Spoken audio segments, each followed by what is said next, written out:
রবি ইবনে সুলাইমান রাহমাতুল্লাহি আলাইহি তোমার মতো আমার মতো একটা যুবকের নাম। তিনি তার বন্ধুদের সঙ্গে পরামর্শ করলেন, প্রত্যেক বছরে তারা টাকা জমা করে শুধু ঘোরাঘুরি করেন আর বিনোদন করেন, দেশ সহ দুনিয়ার বিভিন্ন জায়গায় ঘুরে বেড়ায়, টাকা জমা করে বন্ধুদেরকে নিয়ে আড্ডা দেয়, হারাম কাজ হালাল কাজ সকল কাজেই তারা জড়িত হয়ে যায়। রবি ইবনে সুলাইমান তার বন্ধুদেরকে বললেন, বন্ধুরা শোনো, দীর্ঘদিন পর্যন্ত আমরা টাকা জমিয়ে সমাজের ভিতরে ঘুরে বেড়াই, আমরা এদিকে সেদিকে যাই, চলো না আমরা আবার টাকা জমা করি, বিনোদন করব না, বিদেশে ঘুরতে যাব না, আমরা টাকা জমা করে বনভোজন করব না, পিকনিকে যাব না। এই দুনিয়ার জমিনে হাজার গুনাহ করে যে রবের কদমে সেজদা দিলে গুনাহ মাফ হয়ে যায়, যে আল্লাহ রব্বুল ইজ্জত ওয়াল জালালের কদমে প্রচন্ড গুনাহগার গুনাহ করবার পরে চোখের পানি ছেড়ে দিলে যে রব ক্ষমা করে দেয়, তিনি দুনিয়ার জমিনে মাফির জন্য একটা ঘর বানিয়েছেন যার নাম বাইতুল্লাহ খানে কাবা। চলো আমরা এবার টাকা জমা করে কাবা দেখতে যাব, আমরা চলে যাব হাতিমে কাবায়, 2 রাকাত সালাত পড়ব, মাকামে ইব্রাহিমে জমজমের পানি দিয়ে ওযু করব, গোসল করব, আমরা জামারাতে যাব, মুজদালিফে যাব, মিনায় যাব, আল্লাহর কাছে জীবনের ভুলের জন্য কান্নাকাটি করব। হতে পারে আল্লাহ তাআলা আমাদের জিন্দেগীর গুনাহগুলোকে মাফ করে দিতে পারেন।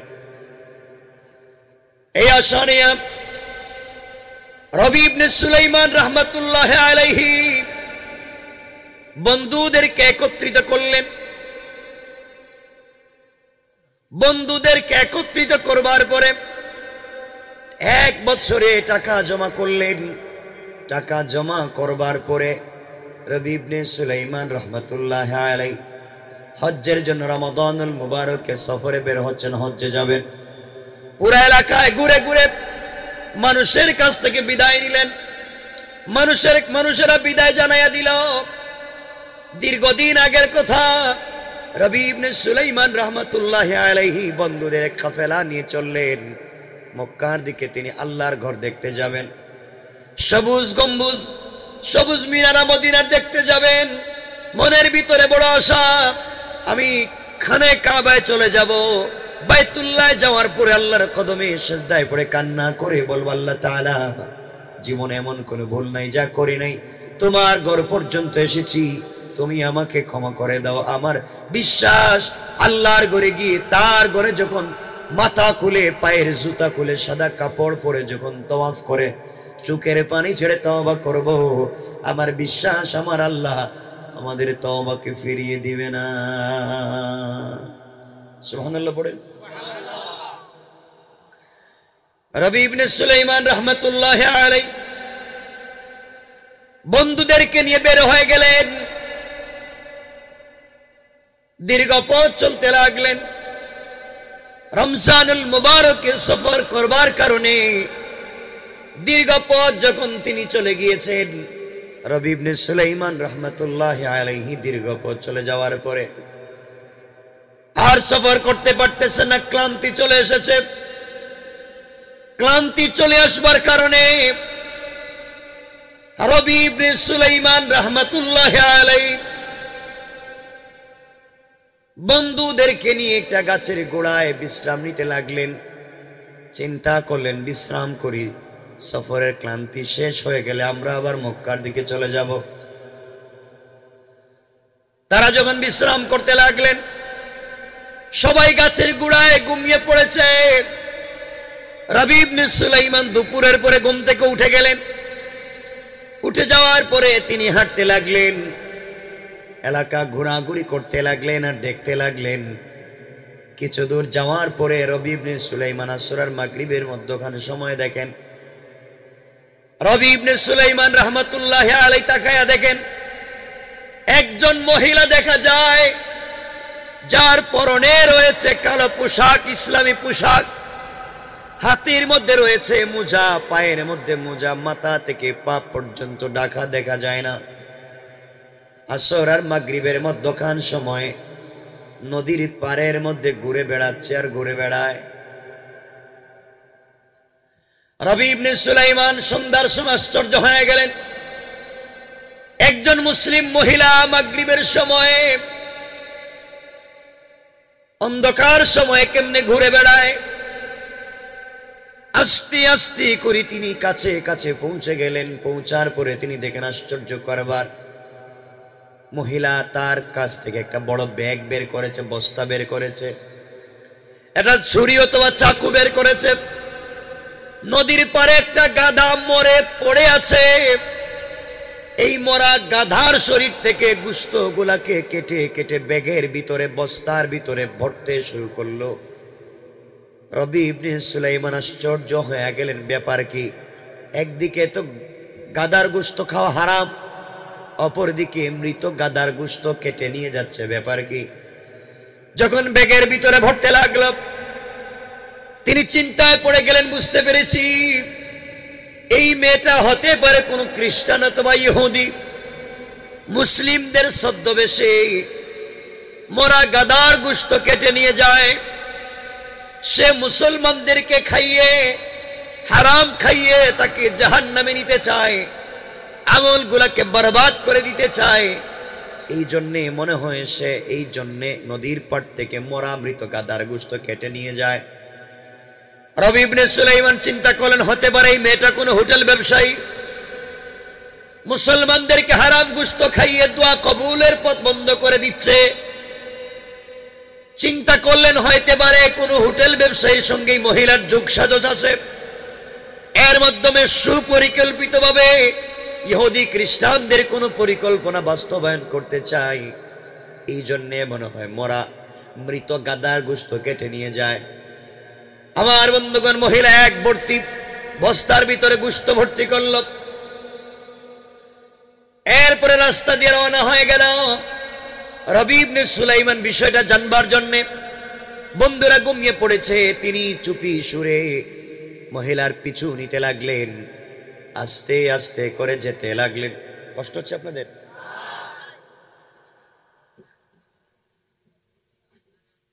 কথা বলা যাবে না, এদিক সেদিক কথা বলা যাবে না, কথা বললে কথা বোঝাতে পারবো না। আপনাদের অবস্থা আমাকে এভাবে কথা বলতে দিচ্ছে, কষ্ট হচ্ছে না তো? কথা চলবে তো ইনশাআল্লাহ? চলবে? তাবারুক আছে না? তাবারুক আছে? বেশি রাত্রি হলে ঠান্ডা হয়ে যাবে। ঠিক আছে, গরম খাওয়াই দিন। আমার বন্ধুগণ, কথাগুলো মনোযোগ দিয়ে শোনেন। রবি ইবনে সুলাইমান রাহমাতুল্লাহি আলাইহি মহিলার পিছু নিলেন। দীর্ঘ পথ চলবার পরে তিনি আশ্চর্য হয়ে গেলেন, এই মহিলা মরুভূমি পার হয়ে ওপারে গিয়ে ঝুপড়ি একটা ভাঙ্গা ঘর দেখা যায়। এই ভাঙ্গা ঘরের ভিতরে মহিলা প্রবেশ করেছে। প্রবেশ করবার পরে বস্তার ভিতরে থেকে মৃত গাধার গোশত বের করে ছোট ছোট করেছে। ছোট ছোট করে একটা পাতিলকে সে চুলার মধ্যে দিয়েছে, গোশত রান্না করা শুরু করেছে। রবি ইবনে সুলাইমান আশ্চর্য হয়ে গেলেন, একদিকে মৃত গাধার গোশত, অপরদিকে হারাম গোশত কার জন্য রান্না করে। এমন সময় তিনি ঘরের কর্নারে অথবা তিনি এই জায়গায় কোন এক জায়গায় নিরাপদে দাঁড়িয়ে আছেন। হঠাৎ করে শুনতে পান এই ঘরের ভিতর থেকে ছোট্ট ছোট্ট বাচ্চাদের কোরআনের তেলাওয়াত শোনা যায়। আশ্চর্য ব্যাপার, মহিলার ঘর থেকে কোরআনের তেলাওয়াত শোনা যায়, আবার এই ঘরে মৃত হারাম গাধার গোশত কেন রান্না করা হচ্ছে। এমন সময় তিনি শুনেন ঘরের ভিতর থেকে বাচ্চার আওয়াজ করে বলছে, আম্মা জান, ও আমাদের মা, এই দুনিয়ার জমিনে দীর্ঘদিন হয়েছে আমাদের বাবা নাই। আম্মা জান, বাবা মারা যাওয়ার পরে দীর্ঘ 1-1.5 বছর হয়েছে আমাদের পেটে কোনোদিন গোশত যায় না। মারে আজ 4 দিন শেষ হয়ে 5ম দিন রাত্রবেলা শুরু হয়ে যাচ্ছে, আমাদের পেটে পানি ছাড়া কোনো খাবার যায় নাই। তোমার কাছে খাবারের কথা বলেছি, মানুষের ধারে ধারে ঘুরেছি, মানুষের বাড়ি বাড়ি গিয়েছি, কেউ আমাদেরকে খাবার পর্যন্ত দেয় নাই। আজকে আমাদের বাবা থাকলে আমাদের জন্য খাবার নিয়ে আসতেন। দুনিয়ার জমিনে আমাদের বাবা নাই, এই জন্য আমাদের জন্য খাবার নিয়ে আসলো না কেউ। আমাদের মা আমাদের জন্য আজকে কি রান্না করতেছেন? মহিলা জবাব দিচ্ছে, সন্তানেরা শোনো, তোমাদের জন্য আমি গোশত রান্না করি। বাচ্চারা বলতেছে, আম্মা জান, দীর্ঘদিন পরে কষ্ট করে আপনি গোশত নিয়ে এসেছেন, রান্না করতেছেন। সন্তানেরা সিজদায় পড়ে দোয়া করতেছে। রবি ইবনে সুলাইমান ঘরের ভিতরে প্রবেশ করলেন, মহিলাকে ডাক দিয়ে বলছেন, আম্মা জান, আপনার রান্না থামান, আমাকে বলেন তো দেখি আপনার পরিচয় কি? কেনই বা মরা মৃত গাদার গোশত আপনি রান্না করেন? ব্যাপার কি আপনি আমাকে খুলে বলেন। মহিলা ডাক দিয়ে বলছেন, যুবককে তোমাকে আমি চিনতে পারি না, আমি স্টেটের কোনো বাসিন্দা না, এই দেশের কোনো লোক না, আমি অনেক দূর থেকে সফর করে এসেছি। মনে রাখো, আমি অনেক দূর থেকে সফর করে এসেছি। আমি বিশ্ব নবীর বংশের একজন মহিলা, আমি সাইয়্যিদ বংশের একজন মহিলা। আমার স্বামী ইন্তেকাল করেছেন, আমি খলিফার সঙ্গে দেখা করবার জন্য এসেছিলাম। আমি সাইয়্যিদ বংশের মহিলা হওয়ার কারণে, নবী বংশের মেয়ে হওয়ার কারণে মানুষের কাছে ভিক্ষার হাত পাততে পারি না। আবার আমি জওয়ান হওয়ার কারণে কার বাড়িতে কাজ করতে যেতে পারি না, কেউ আমাকে কাজে নেয় না। মহা বিপদে পড়ে গেলাম। সন্তানগুলাকে কয়েকদিন থেকে কোনো খাবার দিতে পারতেছি না। এই চিন্তা করে আজকে আমি মৃত গাদার গোশত কেটে নিয়ে এসেছি, যেন আমি সন্তানদের মুখে কোনো খাবার উঠাইয়া দিতে পারি। এই জন্যে কষ্ট করে আমি নিয়ে এসেছি। রবি ইবনে সুলাইমান চিন্তা করলেন, আমার কাছে টাকা আছে, আমার পকেটে টাকা আছে, ওই টাকা নিয়ে আমি হজ্জে যাব, আল্লাহর ঘর জিয়ারত করতে যাব, তাওয়াফ করতে যাব। আল্লাহ যদি আমাকে কোনো সময় ডাক দিয়ে বলেন কিয়ামতের দিন, রবি ইবনে সুলাইমান রে, তোমার পকেটে টাকা ছিল, ওই টাকা নিয়ে আমার ঘর তাওয়াফ করতে এসেছো, আমার বাড়ি দেখতে এসেছো, কিন্তু দুনিয়ার জমিনে একজন বাচ্চারা, ইয়াতিম বাচ্চারা, বিধবা মহিলাকে সুযোগ থাকবার পরে সহযোগিতা করলা না। তোমার জন্য তাওয়াফ করার চাইতে ওই কাজটা বড় ছিল, জনসেবা করা, গরিবের ঘরে খাবার পৌঁছে দেওয়া, ইয়েতিমের ঘরে খাবার পৌঁছে দেওয়া।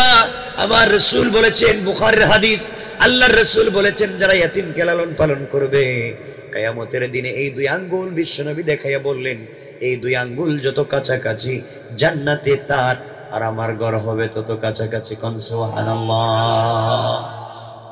ইতিমকে লালন পালন করতে হবে, কিন্তু আজকালকে এতিম লালন পালন কেউ করুনি এলাকায়, এতিমকে তো ঠকায়। যত বড় এতিমকে ঠকাও, ভাই মারা গিয়েছে, বাচ্চাগুলো এতিম, ভাইয়ের সব সম্পত্তি আরেক ভাই দখল করে ফেলেছে, এগুলো আছে না নাই? শয়তানি চলে।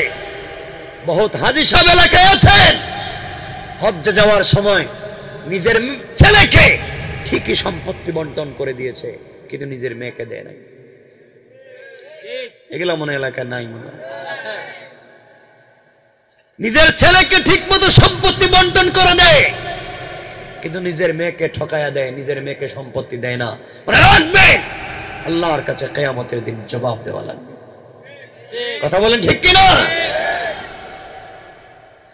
এই জন্য আমার বন্ধুগণ, দুনিয়ার জমিনে যে যেভাবে ইসলামকে মুছে দিতে চায়, কেউ তো ভিন্ন কৌশল ইসলামকে মুছে দিতে চায়, কেউ তো ইসলামের লেবাস ধরে ইসলামকে মুছে দিতে চায়। আল্লাহ বলেছেন, দুনিয়ার জমিনে যারা দ্বীনকে মুছে দেওয়ার কৌশল করো, তোমরা জানো না তোমাদের চাইতে আমি আল্লাহর কৌশল আরো বড়। কোন ঠিক কিনা? এই জন্য আমার বন্ধুগণ, দুনিয়ার জমিনে যারা দ্বীনকে মুছে দিতে চায়, বিভিন্ন কৌশল করে ক্ষমতার প্রভাব খাটিয়ে এই দুনিয়ার জমিন থেকে দ্বীনকে মুছে দিতে চায়, আল্লাহ রাব্বুল ইজ্জত ওয়াল জালাল বলছেন, গোলাম রে, ক্ষমতার অপব্যবহার করে দুনিয়ার জমিন থেকে দ্বীনকে মুছে দিতে চাও, আমি আল্লাহ চাইলে একদিনের ভিতরে তোমার হাতে ভিক্ষার ভাঙ্গা থালা ধরাইয়া রাস্তার মধ্যে শোয়া দিতে আমি আল্লাহর 1 মিনিটও দেরি হবে না। কোন ঠিক কিনা? এই জন্য দুনিয়ার জমিনে ক্ষমতার অপব্যবহার করা যাবে না, সমাজকে নষ্ট করা যাবে না। আজ এই যুবকেরা দ্বীনের পথে আসতে চায়, ইসলাম মানতে চায়, কোরআনের পথে আসতে চায়, আর বাংলাদেশের কিছু বড় বড় নেতা তার কর্মীদের দরকার আছে না নাই? যুবকদের সরে চলে আসতে চায় সমস্যা থেকে, অন্যায় থেকে ভালো থাকতে চায়। নেতা নির্দেশ, ব্যবসা করে টাকা আমারে কিছু দিও, এগুলো নাই? বলেন নাই? সিন্ডিকেট করা হয়েছে। এই জন্য আমার বন্ধুগণ মনোযোগ দিয়ে শুনেন কি বলতে চাই। এই দুনিয়ার জমিনে বিভিন্ন কৌশলে দিনকে মুছে দেওয়া হয়, মুছে দেওয়ার চেষ্টা চলছে। আল্লাহর রাসূল আল্লাহর কাছে দোয়া করে বলেছিলেন, আল্লাহ তাআলা এই অন্ধকারাচ্ছন্ন সমাজকে, বর্বর সমাজকে পরিষ্কার করবার জন্য, বর্বর সমাজে দিন প্রতিষ্ঠা করবার জন্য তোমার কাছে দুইজন ওমর আমি চাই না, একজন ওমরকে তুমি ইসলাম কবুল করাইয়া দাও। আমার বিশ্বাস একজন ওমরের দ্বারা এই সমাজে দিন জিন্দা হয়ে যাবে। আমরাও বলতে পারি এই সমাজের ভিতরে যত অন্যায় আছে, যত অশান্তি আছে, আমরা দুইজন ওমর চাই না। আজ যদি একজন ওমর রাস্তায় দাঁড়ায়া তাকবীর দিয়ে ডাক দিয়ে রাস্তায় নেমে পড়ে দুনিয়ার জমিনে যত ফিতনার বদমাইশি আছে, কিচ্ছু করার ক্ষমতা পৃথিবীর কারো থাকবে না। কোন ঠিক কিনা? সুযোগ নাই। আজ আমরাই করে যাচ্ছি। কষ্ট হচ্ছে আপনাদের? আল্লাহ রাব্বুল ইজ্জত ওয়াল জালাল কোরআনে বলছেন, আজ মুসলমানেরা চিৎকার করে আল্লাহকে বলছে, কলিজা ছিঁড়ে আল্লাহকে বলছে, আল্লাযীনা ইয়াকুলুনা রাব্বানা আখরিজনা মিন হাযিহিল কারয়াতিজ যালিমি আহলুহা। মুসলমানের আল্লাহকে ডাক দিয়ে বলছে, আল্লাহ তাআলা রব্বানা, হে আমাদের রব, আখরিজনা, আমাদেরকে বের করে নিয়ে আসো, মিন হাযিহিল কারয়াতিজ যালিমি আহলুহা, যেই সমাজের মানুষ জালেম, যেই রাষ্ট্রের মানুষ জালেম, যে এলাকার মধ্যে জালেম আর জুলুম চলে, কোরআনের কথা বলা যায় না, ইসলামী আন্দোলন করা যায় না, কোরআন সুন্নাহকে বন্ধ করে দেওয়া হয়, গান বাজনার মধ্যে সভাপতিত্ব করে কোরআন সুন্নাহর ভিতরে এসে ডিস্টার্ব করে। আয় আল্লাহ তাআলা, আমরা কোথায় যাব? সমাজের ভিতরে শান্তি নাই, ওখান থেকে আমাদেরকে বের করে নিয়ে আসো। যেখানে কোরআন থাকে না, যেখানে কোরআনের কথা বলা যায় না, যেখানে ইসলামের কথা বলা যায় না, যেখানে রাসূলের আদর্শ প্রতিষ্ঠা করা যায় না, যেখানে আল্লাহর তাওহীদের কথা বলা যায় না, যেখানে রাসূলের রিসালাতের কথা বলা যায় না, আয় আল্লাহ তাআলা তুমি আমাদেরকে ওই জায়গা থেকে বের করে নিয়ে আসো। ওখানে আমরা থাকতে পারবো না। আর জালেমের রাষ্ট্রে মাজলুম বানাইয়া যদি রাখতে হয়, তোমার কাছে দুই জিনিস চাইলাম। এক নাম্বার, ওয়াজআল লানা মিন লাদুনকা ওয়ালিয়া। আয় আল্লাহ তাআলা, জালেমের এলাকায় আমাদেরকে যদি মাজলুম বানাইয়া রাখতে হয়, তুমি আমাদের জন্য একজন ওলি পাঠাইয়া দাও, আমাদের জন্য একজন নেতা পাঠাইয়া দাও, আমাদের জন্য একজন রাহবার পাঠাইয়া দাও, আমাদের জন্য একজন অভিভাবক পাঠাইয়া দাও। অভিভাবক আমাদেরকে নিয়ে ডাক দিবে, আমরা আমাদের জীবন উৎসর্গ করে তোমার জমিনে তোমার দিনকে জিন্দা করতে চাই। কোন ঠিক কিনা?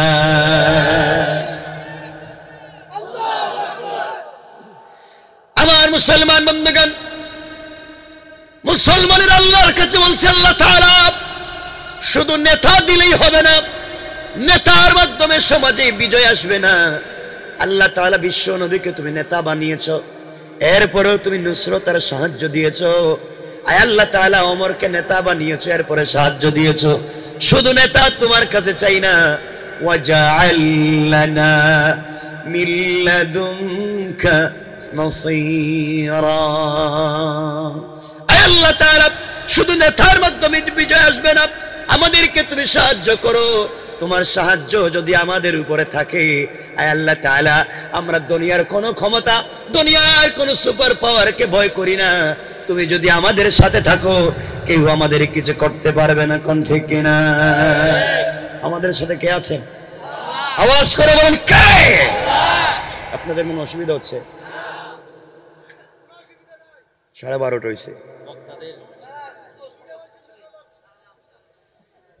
যে অবস্থায় বসছেন ভাই, একটা বিশাল একটা প্যান্ডেল করলেন না কেন? বড় একটা জায়গায় প্যান্ডেল করতেন, পুরা উপজেলায় দাওয়াত করে পাবলিক জমা করতেন।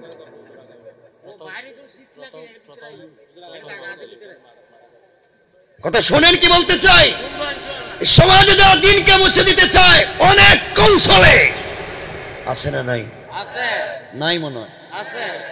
আল্লাহ কোরআনে বলছেন ওয়া মাকারু ওয়া মাকারাল্লাহ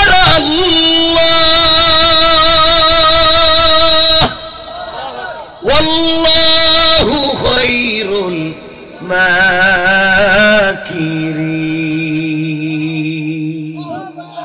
আল্লাহ বলেছেন যারা কৌশল করে বিভিন্ন সিস্টেম করে দিনকে দমিয়ে দিতে চায় ওরা জানে না আমি আল্লাহর কৌশল তাদের চাইতে আরো বড় কোন, ঠিক কিনা?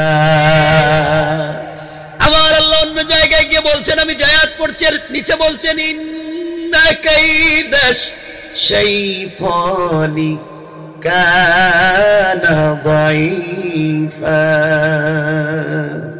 আল্লাহ রাব্বুল ইজ্জত ওয়াল জালাল বলেছেন কাফেররা যত কৌশল করুক না কেন সকল কৌশল আমি আল্লাহর কাছে মশা মাছির ঘরের চাইতে আরো দুর্বল। কোন সুবহানাল্লাহ, আল্লাহু আকবার বলেন, আওয়াজ করে বলেন আল্লাহু আকবার। আমার একটা ঈমান চাই, ঈমানের স্পিরিট চাই, সমাজকে ভালো করতে আর কিচ্ছু লাগবে না। আমার বন্ধুগণ, এজন্য সকল কাজে আনুগত্য করতে হবে একমাত্র রবের, একমাত্র রবের। আনুগত্য ছাড়ার কারো আনুগত্য করা যাবে না। যেই নেতা আমার রবকে আনুগত্য করতে শিখে না, আমার রাসূলের আনুগত্য করতে জানে না, এই নেতাকে তো মানি না, তার কপালে জুতা নিক্ষেপ করতে পারি, ঠিক কিনা? জোরে কর।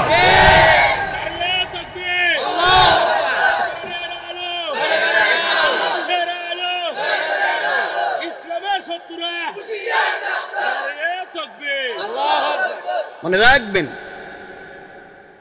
আমরা তেমন একজন আমার চাই, এমন একজন নেতা চাই যেই নেতার সামনে শয়তানও আসে না, ঠিক কিনা বলেন?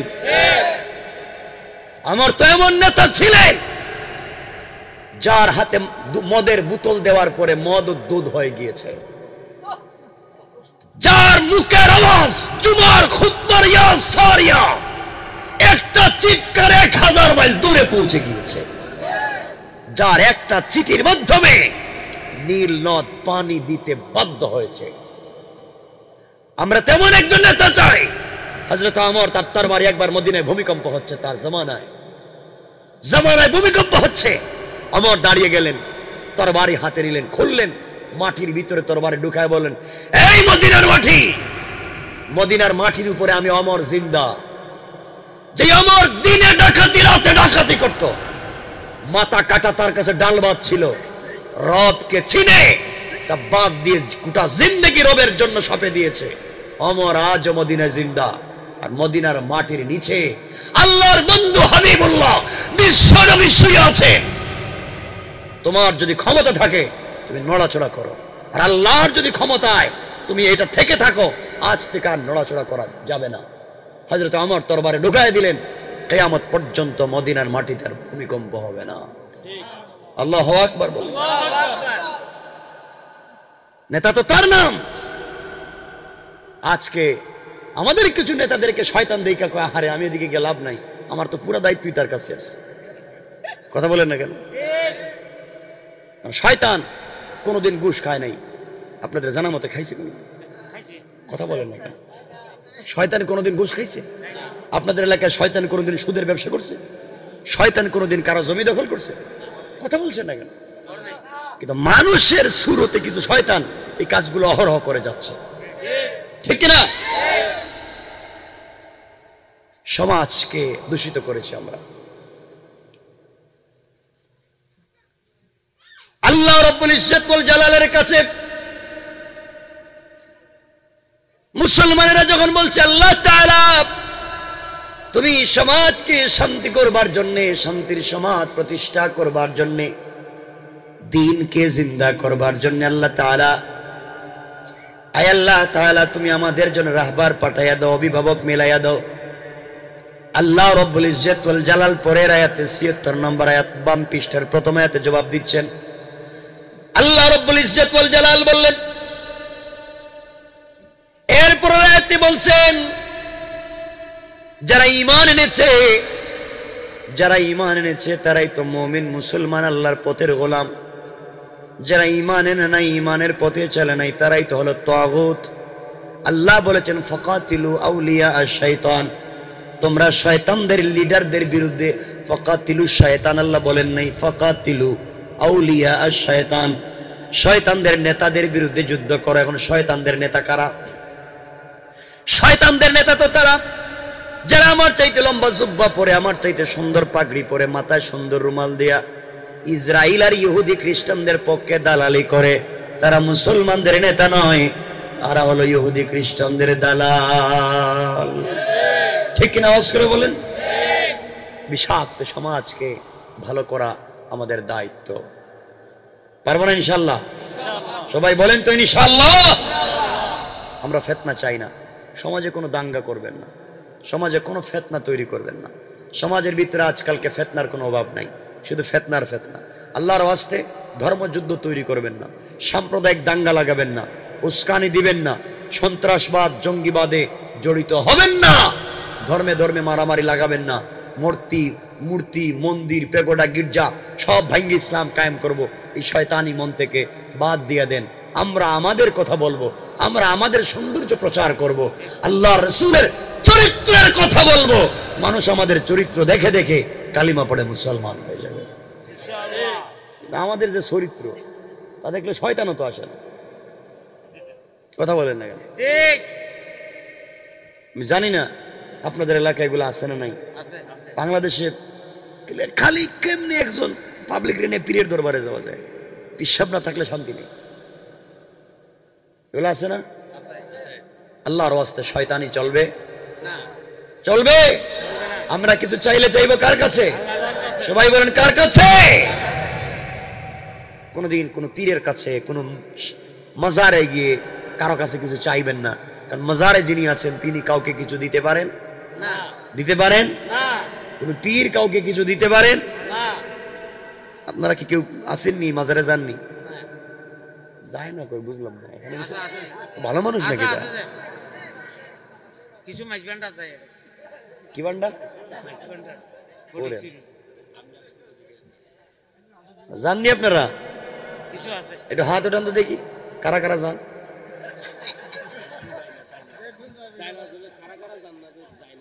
যাই না তো কই নেই, জাননি আপনারা? আজকে দাড়ি নাই, মুছ নাই, ফেন্সিডিল খায়, গাঁজা খায়, ইয়াবা খায়, হে হইছে পীর। এগুলো আসেনি? আল্লাহ আমাদেরকে এগুলার থেকে হেফাজত করুন, সবাই বলেন আমিন। আপনাদের কষ্ট লাগতেছে মনে হয়? এগুলা করবেন না। চাইলে আল্লাহর কাছে চাইবেন। আর বাসায় গিয়ে আপনাদের তো কাজ একটাই আছে, বাসায় গিয়ে এলাকার মানুষ এমন কিনা জানি না, বাসায় গিয়ে শুধু বৌরে পিটায়। এলাকায় এটা নাই মনে হয়, আছে কইলো কেন? বৌরে পিটায়, পিটাইতে পিটাইতে প্রস্রাব করাই দেয়। বউ মায়ের খায়, কয় আব্বা আমার আর মানিস না। স্বামীর আব্বা কয়, বাপ কইলে ছাড়তাম না, আরো কিচ্ছু কম আছে। এগুলা তো জানোয়ার, বউ পিটায়। এগুলা করা যাবে? স্ত্রীকে মারা যাবে? বলেন মারা যাবে? কোনো কারণেও মারা যাবে না। কইলো না কেউ এখানে মারা যাবে? মারেননি? কি বিয়ে করছো? বিয়ে করেনি, এরা কয় মারা যাবে। তোমরা তো ছোট, যারা বিয়ে করছে এরা কিছু কয় না। আল্লাহর ওয়াস্তে স্ত্রীকে মাইরেন না, এটা হারাম। স্ত্রীকে মারা কি হারাম, কোনো কাজে মাইরেন না। আল্লাহ আপনারা তো বউ মনে করেন না, আপনারা তো মনে করেন কাজের বুয়া। কাজের বুয়া, ঘুম থেকে ওইটা কাজ শুরু, ঘুমানো পর্যন্ত কাজই করতে হবে। ঠিক এগুলো আসেনি এলাকায়? বউ ঘুম থেকে উঠছে, ঘর মোছা শুরু হয়েছে, ওয়াশরুম টয়লেট মোছা পরিষ্কার করো, এরপরে 14 গোষ্ঠীর কাপড় দেয়া দাও, রান্না বান্না করো, বাচ্চা টিফিন তৈরি করো, স্কুলে নিয়ে যাও, স্কুল থেকে নিয়ে আসো, আত্মীয় স্বজনরা খাওয়া, মা বাবার খেদমত করো, সবার কাপড় দেয়া দাও, ঘর মোছা, আবার রান্না করো, আবার রাত্রে চলে আসছে, আবার রান্না করো। এগুলা করতে করতে করতে করতে বউ যে কখন না খায় ঘুমিয়ে গেছে, এই খবরও কোনো স্বামী নেয় না। ঠিক কিনা বলেন? এই অন্যায় কাজ করেন কেন? এগুলা কেন করেন? বউর সাথে হারাম কাজ করবেন না। বউ কাজের বউ নয়। ঘরে রান্না করে খাওয়াবে স্ত্রী, এমন কোনো কথা ইসলামে নাই, হাদিসেও নাই। তো খাওয়াইতে পারে, আপনাকে সহযোগিতা করতে পারে, এর অর্থ যে একা খাওয়াবে এটা না, আপনিও রান্না করে খাওয়াইয়েন। কিছু কয় না এরা, ঠিক কি? খালি ঠিক কইয়াই তো সব নষ্ট করছে। আমি তো ঠিকের ওয়াজ করতেছি না আজকে। আমার যদি 10,000 ওয়াজ ইন্টারনেটে শুনেন, আমি এইভাবে ওয়াজ করি না। আজকে যেভাবে কথা বলতেছি ঠিক নাই। ইনশাল্লাহ বলেন, বলেন ইনশাল্লাহ। এখানে বিয়ে করছেন তো আপনারা মোটামুটি, যারা বিয়ে করছেন বউরে মোহর দিছেননি, স্ত্রীর মোহর দিছেননি?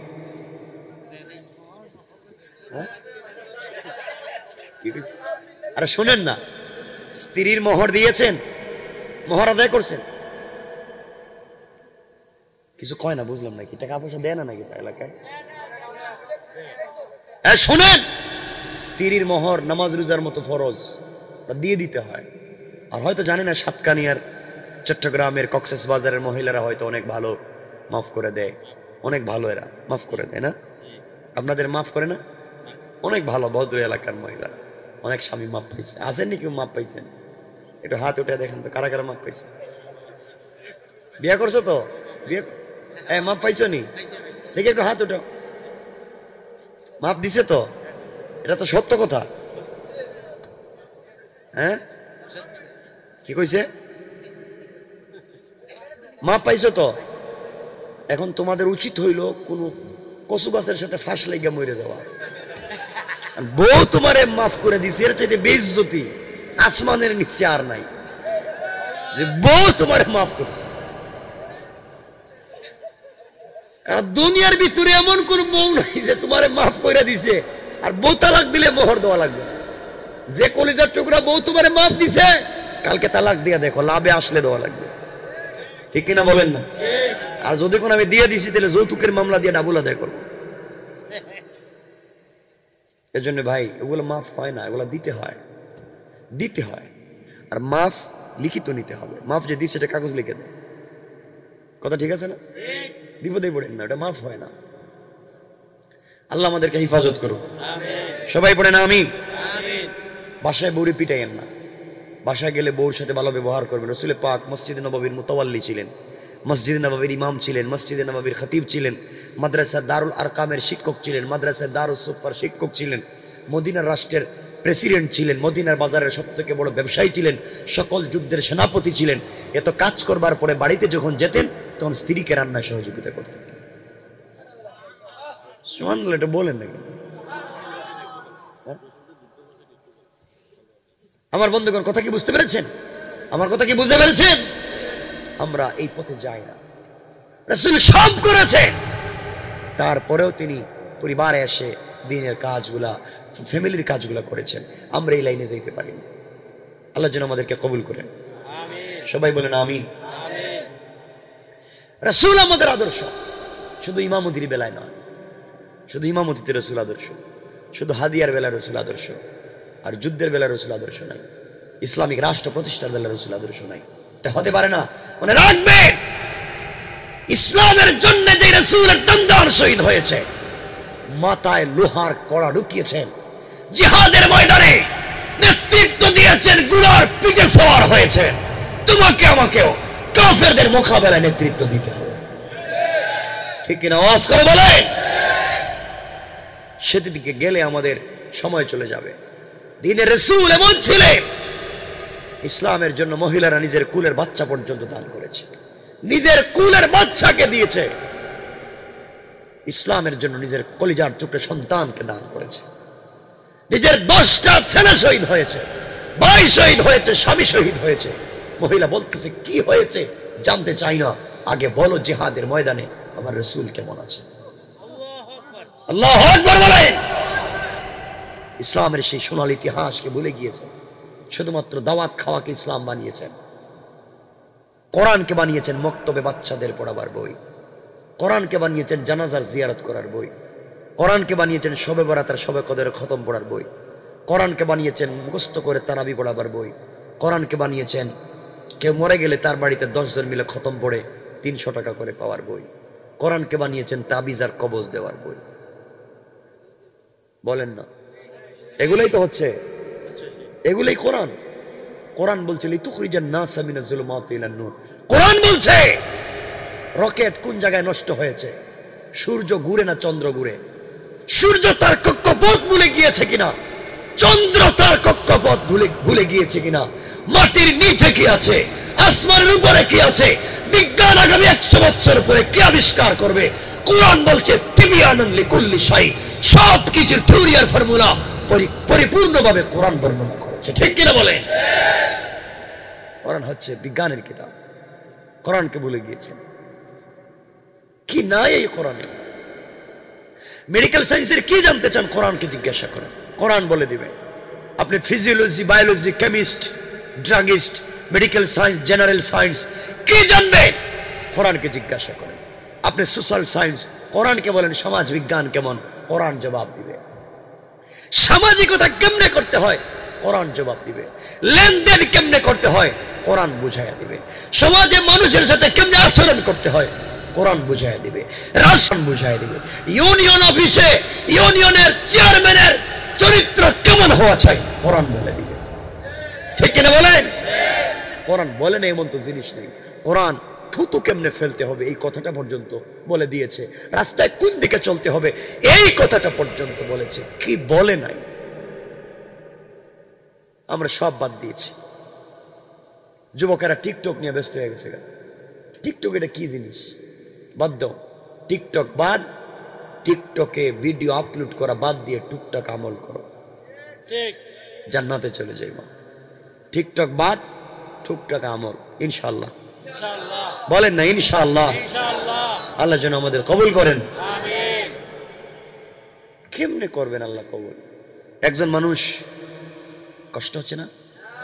একজন মানুষ প্রতিদিন কয় ঘন্টা ঘুমায়? 6 ঘন্টা। রাত দিন মিলিয়ে কয় ঘন্টা ঘুমায়? মোটামুটি 8 ঘন্টা। রাত দিন মিলিয়ে 8 ঘন্টা ঘুমায়। একজন মানুষ যদি রাত দিন মিলিয়ে 8 ঘন্টা ঘুমায়, তাহলে দিন হয় কয় ঘন্টায়? 24 ঘন্টায়। তা 8 ঘন্টা ঘুমালে কয় ঘন্টা ঘুম হলো? কয় ভাগ ঘুম হলো? 3 ভাগের 1 ভাগ। মানে 24 ঘন্টার 3 ভাগের 1 ভাগ কয় ঘন্টা? 8 ঘন্টা। তা একজন মানুষ 8 ঘন্টা ঘুমালো। এই স্টেজে, এই প্রোগ্রামে এত মানুষের ভিতরে যাদের বয়স 60 বছর, যাদের বয়স 60 বছর, যদি 8 ঘন্টা প্রতিদিন ঘুমায়, 3 ভাগের 1 ভাগ, 60 ভাগের 3 ভাগের 1 ভাগ কত? কয় বছর? 20 বছর। তাহলে 20 বছর শুধু আপনি ঘুমাইলেন। যার বয়স 60 বছর, 20 বছর শুধু আপনি ঘুমাইলেন। আর 20 বছর পড়ালেখা করে মাস্টার শেষ করে চাকরি মাকরি শুরু করতে আরো 20 বছর নাই। কথা বলেন না কেন? 40 নাই, রইল 20 বছর। এই 20 বছরের ভিতরে আপনি কোন টাইমে সিগারেট খাওয়ার সময় পান? কখন সময় পেলে পান মুখে ঢুকে দেন?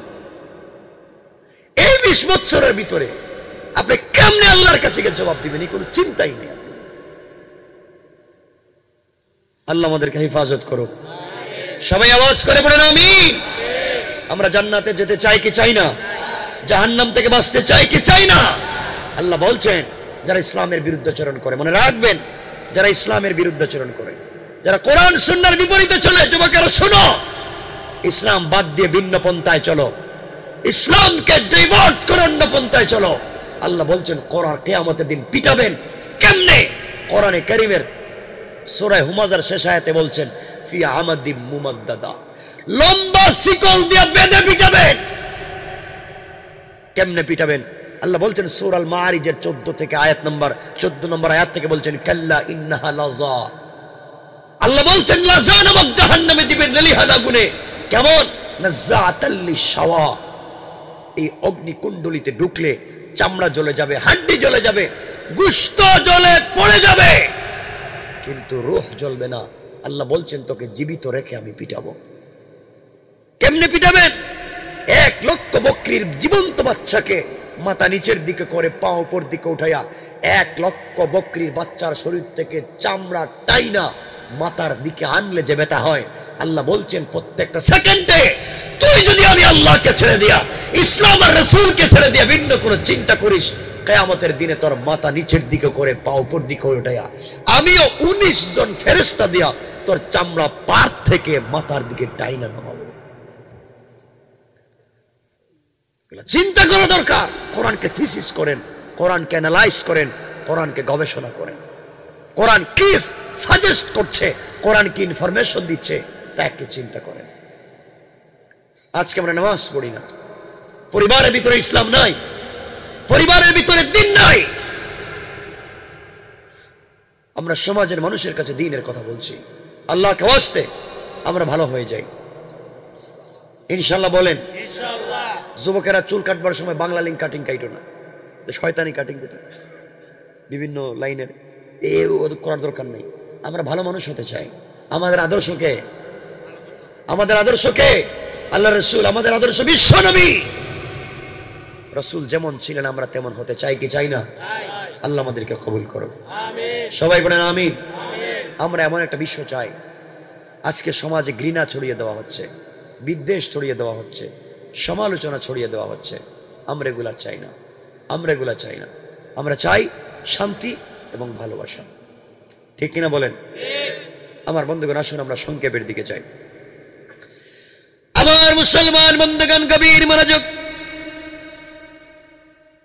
যে কথা বলতেছিলাম, হযরত রবি ইবনে সুলাইমান রাহমাতুল্লাহি আলাইহি মহিলার বাড়িতে ছিলেন, পকেটে টাকা আছে। তিনি চিন্তা করলেন আমি যদি আল্লাহর ঘর তওয়াফ করতে যাই, আল্লাহ যদি ডাক দিয়ে বলেন রবি ইবনে সুলাইমান রে, রাসূল বলেছেন হাদিসের ভিতরে ওয়া আতইমুত তুআম, যার ঘরে খাবার নাই তার ঘরে খাবার পৌঁছে দাও। রাসূল বলছেন ওয়াসিলুল আরহাম, আত্মীয়তার বন্ধন ঠিক রাখো। নবীজি বলেছেন সাল্লু ফিল লাইলি ওয়ান নাসু নিয়াম, গভীর রাতে ঘুম থেকে উঠে সালাত আদায় করো। ফাদাখালাল জান্নাত বিসালাম, ইন্তেকাল করতে দেরি হবে, দারুস সালাম নামক জান্নাতে যেতে দেরি হবে না। কোন সুবহানাল্লাহ, সুবহানাল্লাহ জোরে পড়েন। আপনারা মনে হয় দারুস সালাম বুঝেন নাই। দারুস সালাম কোন জান্নাতের নাম? জান্নাতের তো বহুত নাম আছে। দারুস সালাম যে জান্নাত, এটা কেমন জান্নাত সেদিকে গেলে অনেক লম্বা কথা। দারুস সালাম ওই জান্নাত যে জান্নাতে জান্নাতীরা থাকবে বসা, আল্লাহ থাকবেন দাঁড়িয়ে। জান্নাতীরা গোলামেরা বসবে, হীরা জবরজত ইয়াকুত মণি মুক্তা পাথর দিয়ে তৈরি করা এক একটা চেয়ার, জমিন থেকে আসমান পর্যন্ত উঁচা।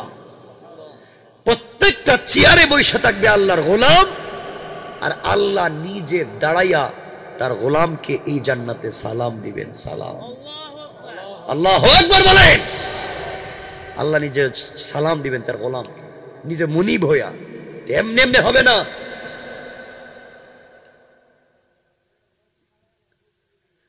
আমার বন্ধুগণ কথাটা মনোযোগ দিয়ে শুনেন।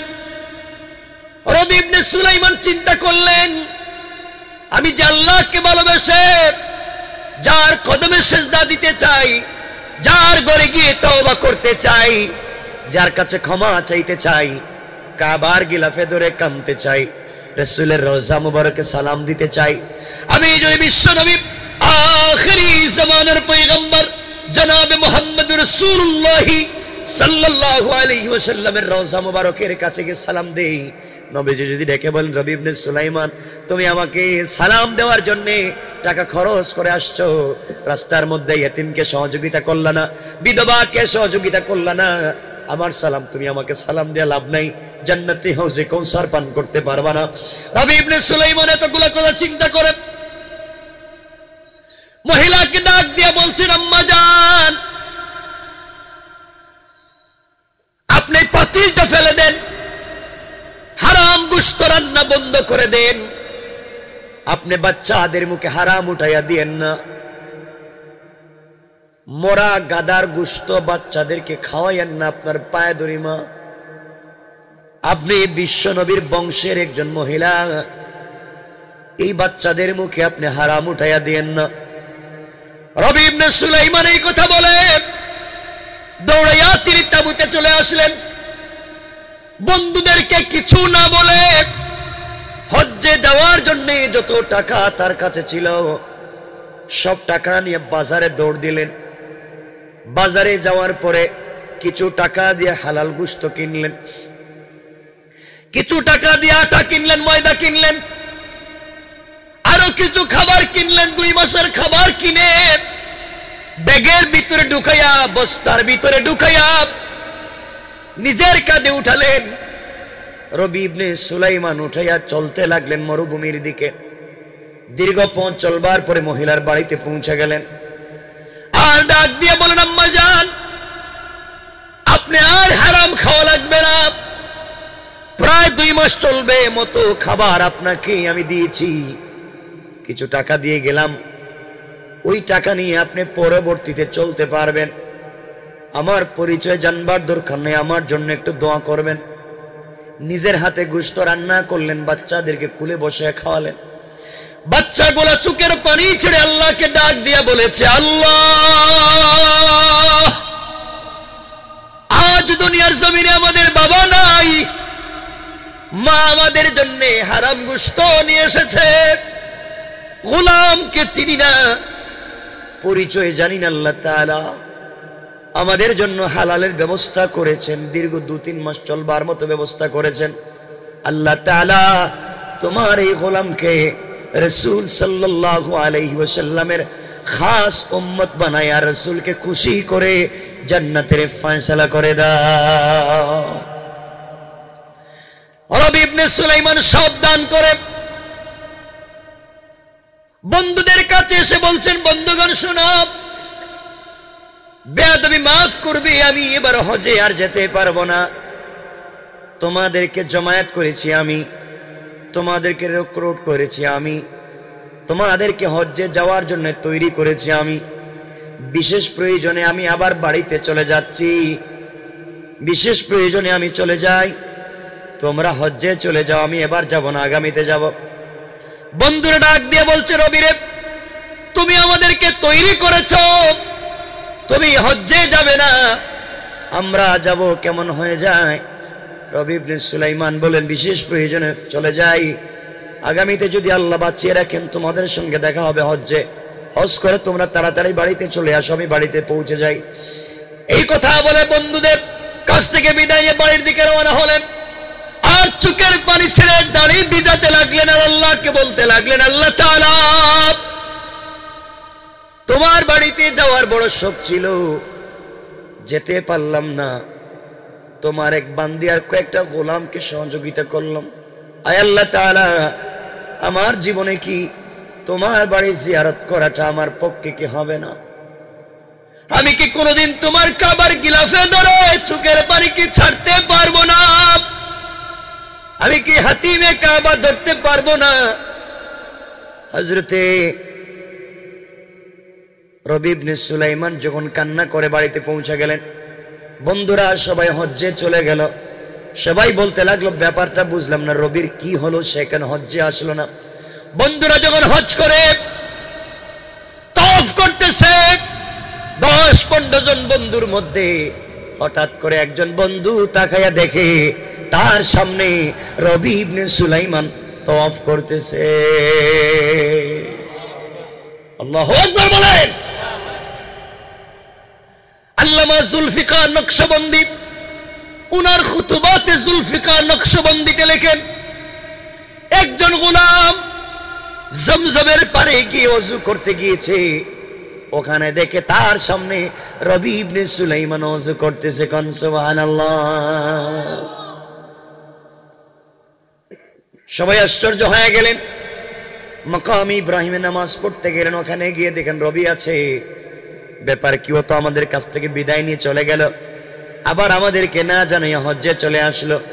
আমাদের সঙ্গে তো মিথ্যা কাজ করলে, এমন কাজ তো তার দ্বারা হওয়ার কথা ছিল না। কেন এই কাজগুলো রবি ইবনে সুলাইমান করলো? হজ্জের পরে বন্ধুরা পরামর্শ করলেন, দীর্ঘ 24 বছরের বন্ধুত্বের ভিতরে রবি তো এমন মিথ্যা কোনো কাজ করে নাই, কেন আজকে আবার এমন করলো? হজ্জে আসবে না বলে সে নিজেই হজ্জে আসলো, আমাদের আগে আগে হজ করলো, কেন এই কাজ করেছে?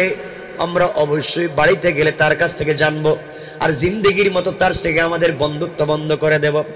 আমার বন্ধুগণ, শেষ করে বন্ধুরা যখন রাসূলের রওজা জিয়ারত করার জন্য মদিনায় যায়, মদিনায় যাওয়ার পরে বন্ধুরা মিলে রাসূল সাল্লাল্লাহু আলাইহি ওয়াসাল্লামের রওজা মুবারক যখন জিয়ারত করে, এমন সময় একজন বন্ধু তাকায়া দেখে তার সামনে রবি ইবনে সুলাইমান হাতে একটা ব্যাগ নিয়ে রাসূলের রওজা জিয়ারত করে যায়।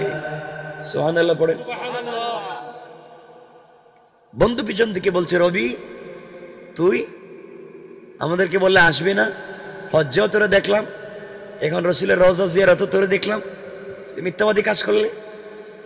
রবি বলতেছেন, দোস্ত এখানে কথা বলার টাইম নাই, কাজ কর, বাড়িতে গেলে সব কথা বলবো, ব্যাগটা হাতে রাখ, এই ব্যাগের কারণে আমি জিয়ারত করতে পারতেছি না, ব্যাগটা নে, দেখা হলে দিস, নাহলে বাড়িতে পৌঁছে দিস। কষ্ট হচ্ছে? রাত্রে 1টা হয়ে গেছে। ঠিক আছে,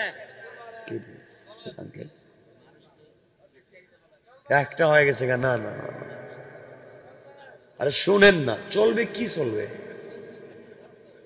1টা হয়েছে, এখন কি চলবে? আমরা লম্বা করবো না, শুনেন। কষ্ট হচ্ছে আপনাদের? আবার নিয়ে আসেন, কষ্ট দিয়েন না, সব ঠান্ডা পাবলিক খাইতে পারবো না। আমার বন্ধুগণ শুনেন, যা বলতে চাই, হজ শেষ হয়ে গেল, জিয়ারত শেষ হলো, সকল বন্ধুরা বসছে। একজন বলছে, কিরে রবিরে দেখছস? দেখলাম তো, আমি তাকে মাকামে ইব্রাহিমে দেখেছি নামাজ পড়তেছে। আরেকজন বলছে, আমি তাকে জমজম কূপের পাড়ে দেখেছি। আরেকজন বলছে, আমার সামনে দিয়ে তো সে দেখলাম কাবাঘর তওয়াফ করে। আরেকজন বলছে, এই তোমরা যা বলছো, ওরে তো দেখলাম আমি রাসূলের রওজা জিয়ারতে, এই যে ব্যাগটা আমারে দিছে। এর চাইতে বড় প্রমাণ আর আছে? কথা বলেন না কেন? যে ব্যাগ বলতেছে তার নাকি জিয়ারত করতে কষ্ট হচ্ছে, ব্যাগটা আমারে দিছে। কি বলো তোমরা, এতগুলো করলো রবি আমাদের সাথে, এবার এলাকায় যাই, বন্ধুত্ব তো থাকবেই না, আর পাবলিককে বলবে মিথ্যাবাদী। আমার বন্ধুগণ, সমস্ত বন্ধুরা মিলে হজের পরে যখন বাড়িতে পৌঁছে গেলেন, বাড়িতে যাওয়ার পরে সবাই মিলে রবির বাড়িতে পৌঁছে বলেন, রবি ইবনে সুলাইমান, তুমি আমাদের সঙ্গে এমন কোন কাজ করতে পারলে, এই এত বড় অন্যায় কাজ করতে পারলে, হজ্জে তুমি বললা গেলে না, কিন্তু তুমি কেমনে আমাদের আগে আগে হজ করলা? রবি কসম করে বলতেছেন, বন্ধুরে আল্লাহ পাকের জাতের কসম, আমি হজ্জে যাই নাই। তুমি যাও নাই, তাহলে হজ করলো কে আমাদের সাথে? রবি ইবনে সুলাইমান বলছেন, আল্লাহ পাকের জাতের কসম আমি যাই নাই। তোমরা মহল্লার মানুষকে জিজ্ঞাসা করো, প্রতিদিন তাদের সঙ্গে আমার দেখা হয়েছে।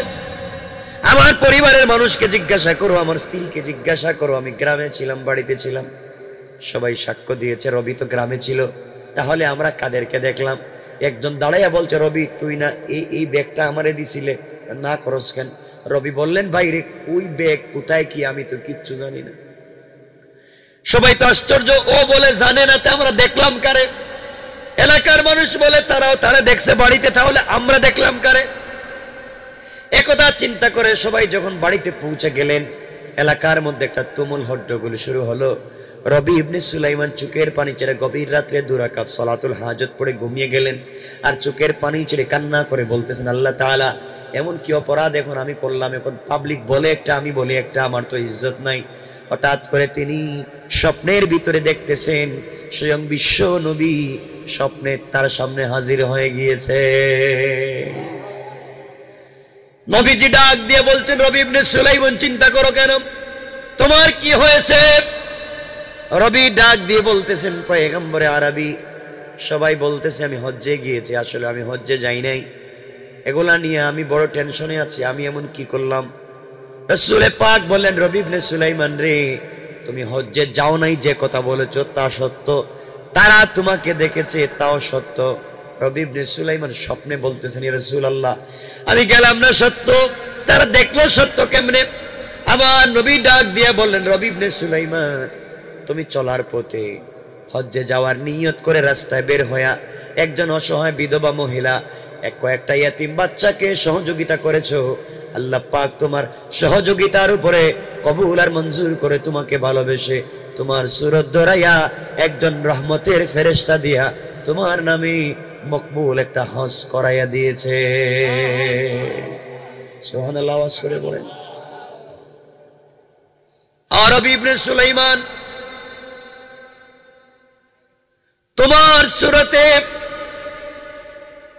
একজন রহমতের ফেরেশতা দিয়ে আল্লাহ তওয়াফ করাইছে, কিন্তু রবি ইবনে সুলাইমান এই বছর যত মানুষ হজ্জে গিয়েছে কারো হজ কিন্তু কবুল হয় নাই। বন্ধুগণ, রবি ইবনে সুলাইমানের ঘুম ভেঙে গেল, এখন পেরেশানি বাড়লো। নবীজি কি বললেন বুঝলাম না, এখন আবার কারো হজ কবুল হয় নাই, ব্যাপার কি? চিন্তা করতে করতে, কান্না করতে করতে 2 রাকাত সালাত পড়ে আবার তিনি যখন ঘুমিয়ে পড়লেন, স্বপ্নে দেখেন তার মাথার কাছে একজন ফেরেশতা, তার পায়ের কাছে একজন ফেরেশতা দাঁড়িয়ে আছে। মাথার কাছের ফেরেশতা, পায়ের কাছের ফেরেশতাকে বলছে, লোকটার নাম কি? একজন বলছে রবি ইবনে সুলাইমান। কি হয়েছে? এই লোকটা শুয়ে আছে কেন? একজন বলছে, বাইরে এইবার প্রায় 3 থেকে 4 লক্ষ মানুষ হজ্জে গিয়েছে, কারো হজ কবুল হয় নাই। আরেকজন বলছে, এতগুলা মানুষের হজ কবুল হলো না, তো হজে গিয়ে লাভ কি? একজন বলতেছে, বাইরে একটা মানুষের হজ কবুল হয়েছে। এই লোকটা হজ্জে যাওয়ার আগে একজন ইতিম অসহায় মানুষকে সহযোগিতা করেছে। আল্লাহ তার সূরতে রহমতের ফেরেশতা দিয়ে হজ করাইছেন, শুধুমাত্র কেবলমাত্র তার হজ কবুল হয়েছে। আরেকজন ডাক দিয়া বলছে, বাইরে এই একজন ব্যক্তির হজ কবুল হওয়ার কারণে তার ওসিলায় গোটা হজ্জের মানুষের হজকে আল্লাহ কবুল করে নিয়েছেন। কান সুবহানাল্লাহ। আমি যে কথা এখান থেকে বুঝাতে চাই, লম্বা আলোচনার দিকে যাব না। দুনিয়ার জমিনে আপনি যত বড় পীর আর বুজুর্গ হন না কেন, আপনার প্রতিবেশীদের মধ্যে যদি দেখেন কেউ অসহায় এতিম, সহযোগিতা করলেন না। বিধবা এতিম সহযোগিতা করলেন না। আপনার বাচ্চার হাতে দামি দামি চকলেট আছে, কিটকেট আছে, ডায়েরি মিল্ক আছে, স্পোর্টসের জিনিস আছে, আপনার ছেলের হাতে দামি জুস আছে, সব আছে। আপনার পাশের বাড়ির একটা বাচ্চার হাতে 8 আনা পয়সার একটা চকলেট নাই, আপনার সুযোগ থাকবার পরে দিলেন না। আপনি যত বড় বুজুর্গ হন না কেন, প্রতিবেশীর হক আদায় না করবার কারণে আপনি জাহান্নামী। আমার বন্ধুগণ, আপনার ঘরে 10টা আইটেমের খাবার আছে, আপনার ঘরে সেহরির সময় 15টা আইটেমের খাবার আছে, ইফতারের সময় 20টা ইফতারের আইটেম আছে। পাশের বাড়ির লোক, তার 1 গ্লাস পানি ছাড়ার কিছু নেই। সুযোগ থাকবার পরে আপনি দিলেন না, সবগুলা নষ্ট করে ডাস্টবিনে ফেলে দিলেন। কিয়ামতের দিনে কিছু তো কবুল হবেই না, বরং অপচয়ের কারণে আল্লাহর দরবারে জবাব দেওয়া লাগবে। এই জন্য আমি বলতে চাই, আপনি জনপ্রতিনিধি হন আর যেই হন না কেন, যাই করেন না কেন, যাই বুঝান না কেন, আগে খবর নেন আপনার ডাইনে বামে যারা আছে তাদের হক আদায় করছেন কিনা। কথা বলেন না কেন? ঠিক কিনা? আওয়াজ করে বলেন, হক আদায় করতে পেরেছেন কিনা। এই জন্য আল্লাহকে আসতে পাম দিয়া মানুষকে উল্টা পাল্টা বুঝাইয়া চলবেন না। নিজে আগে সমাজের হক আদায় করেন, পাবলিকের হক আদায় করেন, নিজের হক, নিজের বাড়ির হক, নিজের এলাকার হক, নিজের গ্রামের হক, প্রতিবেশীর হক দেন, কাউকে ঠকাইয়েন না। আর আজকে জনপ্রতিনিধি আর লিডারেরা মানুষের হক তো দেয় না, বরং মানুষের হক মেরে খায়। ঠিক কিনা বলেন? এগুলো আছেন, আল্লাহ জানে। আল্লাহ এগুলার থেকে আমাদেরকে হেফাজত